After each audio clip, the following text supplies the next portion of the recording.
Signori, buonasera, sono Attilio Rugazzo e dalla mia cappella, esattamente dalla cappella Rugazzo, vi voglio parlare un po' della mia famiglia. Vi parlo prima di me. Sono Attilio Rugazzo, sì è vero, ma visto che sono conte, tutti quanti mi chiamano Conte Rugazzo. Eh sì, siamo una famiglia di Rugazzo.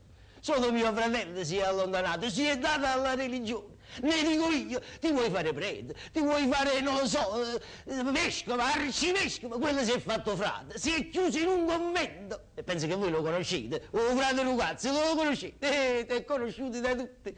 Vi dicevo, siamo una famiglia di nobili, già mia nonna è una nobile donna, Sabella Santa Fe, la ricordate? Ma penso che la ricordate meglio come Santa Fe Sabella, quella lì era una birmandona. Noi ne parliamo poi di mia moglie Rosa, che appartiene al nobile casato Ciccio, marchese, sì. Ah, marchese Rosa Ciccia, sì, anche lei è molto conosciuta.